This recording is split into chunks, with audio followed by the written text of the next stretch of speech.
ফ্যাসিবাদ মুক্ত বাংলাদেশে এবার আমাদের ঘুরে দাঁড়ানোর পালা, অর্থাৎ বাংলাদেশের ঘুরে দাঁড়ানোর পালা। রাজস্ব আহরণে স্বেচ্ছাচারিতা এনবিআরকে প্রশ্নবিদ্ধ করেছিল। এনবিআরের সকল কার্যক্রমের সাফল্যের উপরেই সরকারের সকল উন্নয়ন পরিকল্পনা গ্রহণ এবং বাস্তবায়নের সফলতা বহুলাংশে নির্ভরশীল। সেজন্যই আমি আশা করি আজকের এই সম্মেলন হবে আগামী দিনে আপনাদের আরো অধিক সাফল্যের পথ নির্দেশনার সম্মেলন।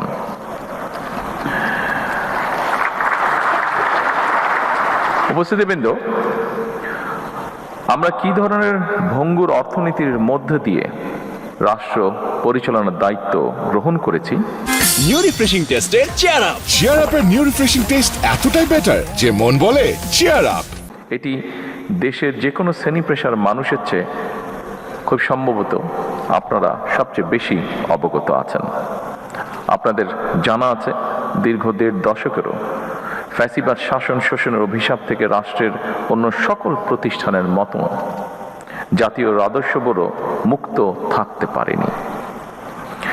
এনবিআরের নীতি নিয়ম উপেক্ষা করে ব্যক্তি কিংবা দলীয় স্বার্থে কাউকে পৃষ্ঠপোষকতা, কারো প্রতি বিরূপ মনোভাব কিংবা রাজস্ব আহরণে স্বেচ্ছাচারিতা এনবিআরকে প্রশ্নবিদ্ধ করেছিল।